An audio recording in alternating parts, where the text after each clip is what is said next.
Salam sejahtera dan selamat datang sekali lagi ke channel ini, Currents VMY. Baru-baru ini ada satu cerita panas yang timbul. Kononnya cerita ini adalah pasal perhimpunan yang pemuda PAS ingin buat. Kata mereka, mereka ingin bantah akta pembaharuan bandar yang kerajaan tengah cadangkan. Tapi bila kita tengok balik, adakah bantahan ini memang untuk rakyat? Atau ada agenda politik yang terselindung? Sebab macam biasa kalau isu macam ini, mesti ada dua sisinya. Satu kata ini demi rakyat dan satu kata lagi ini adalah sekadar gimmick politik. Jadi kita akan bincangkan betul-betul hari ini. Di dalam video ini kita akan coba untuk kupas dan ulas tentang isu ini. Oleh itu jangan lupa tinggalkan komen Anda nanti, karena kami pun ingin tahu apa pandangan kamu semua tentang isu ini. Baiklah, kita masuk ke cerita sebenar. Pemuda PAS melalui timbalan ketua pemudanya Hafiz Sabri bercadang untuk buat perhimpunan untuk membantah akta pembaharuan bandar yang kerajaan tengah rangka sekarang ini. Mereka dakwa akta ini boleh menyebabkan golongan minoriti, terutamanya orang Melayu berpendapatan rendah, dipaksa keluar dari kawasan mereka. Malah, Hafiz kaitkan situasi ini dengan nasib rakyat Palestin. Katanya ada usaha ingin halau penduduk bandar sama macam yang tengah berlaku di Palestin. Tetapi di pihak kerajaan, PKR melalui timbalan ketua penerangannya, Chua Wei Kiat, menempelak pemuda PAS dengan mengatakan perhimpunan itu langsung tak ada kaitan dengan rakyat.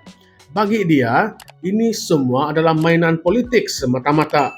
Chua kata kalau PAS betul-betul ingin bantu rakyat, kenapa mereka tidak cadangkan penyelesaian yang lebih baik?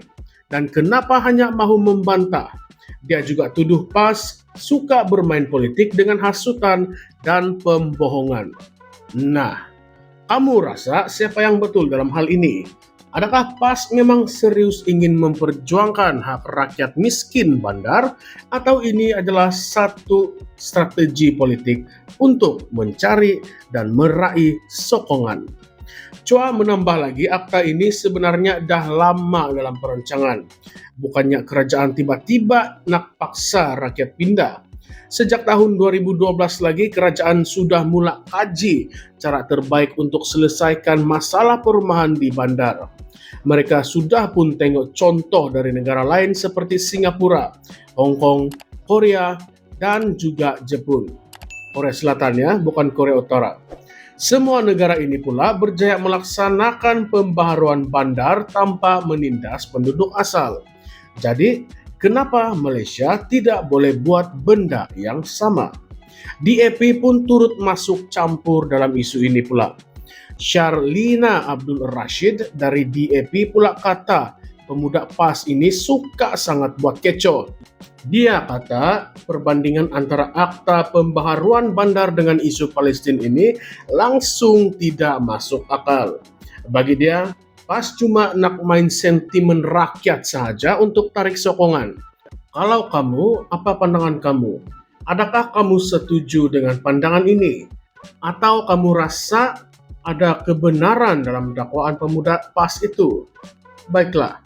Kalau kita pikirkan balik, isu ini sebenarnya lebih besar daripada sekadar perhimpunan ataupun perbahasan politik. Ini adalah soal masa depan perumahan di bandar. Adakah benar atau terdapat kebenaran yang akta ini akan menyelesaikan masalah perumahan rakyat miskin bandar, ataupun ia hanya akan menguntungkan pemaju besar dan golongan kaya? Sebab kita semua sudah tengok banyak kali dalam sejarah, bila ada proyek pembangunan besar-besaran, orang miskin juga yang jadi mangsa.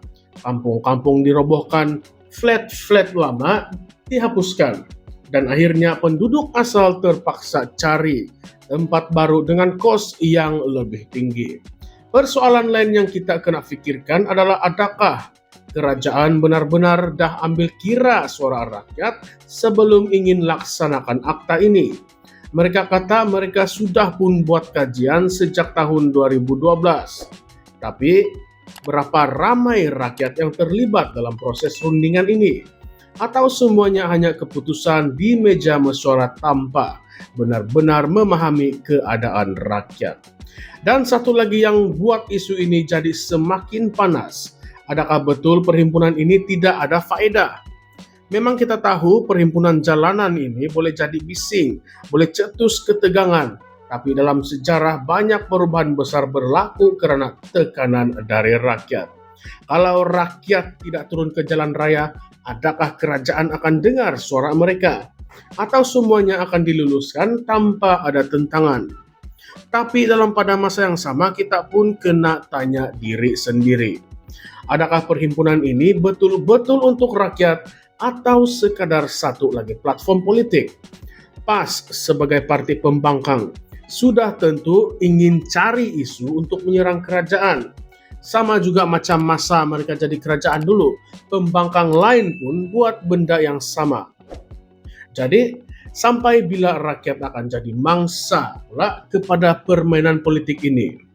Satu lagi perkara yang kami rasa penting untuk kita semua bincangkan. Adakah benar PAS suka gunakan sentimen agama dan bangsa untuk raih sokongan? Sebab kalau tengok cara mereka membantah akta ini, mereka kaitkan pula dengan nasib rakyat Palestina. Ini adalah satu taktik yang biasa kita dengar dalam politik Malaysia, di mana sesuatu isu yang sebenarnya berkaitan ekonomi atau pentadbiran tiba-tiba dikaitkan dengan agama dan bangsa. Tapi kalau kita fikir balik, adakah ini satu taktik yang wajar? Atau sekadar satu cara untuk menghasut rakyat supaya marah tanpa fakta yang kukuh? Apapun perbincangan pasal akta pembaharuan bandar ini memang belum lagi habis. Kerana kita kena tunggu dan tengok macam mana kerajaan akan bentangkan draft akhir akta ini nanti. Adakah ia akan benar-benar membantu rakyat miskin bandar atau hanya akan menguntungkan golongan tertentu? Dan adakah pemuda PAS akan terus berjuang untuk rakyat atau mereka akan guna isu ini sebagai modal politik semata-mata? Baiklah rekan-rekan, nampaknya itu sahaja perbincangan kita untuk kali ini, dan saya tahu dan kami tahu isu ini agak berat tetapi adalah penting untuk kita faham sebab ia melibatkan hak siapa? Hak rakyat, hak kita semua. Oleh itu, kalau kamu ada hujah atau ada fakta lain yang saya tidak sempat sentuh ataupun saya lupa ingin sentuh, jangan malu-malu komen di ruangan komen di bawah. Sebab kita mahu wujudkan satu ruang perbincangan yang sehat. Dan jangan lupa untuk like, share, dan subscribe pada channel ini jika kamu ingin lebih banyak konten seperti ini, perbincangan dan analisis seperti ini di masa yang akan datang. Sampai jumpa lagi di video seterusnya. Jaga diri dan terus peka dengan isu-isu semasa. Sekian, terima kasih.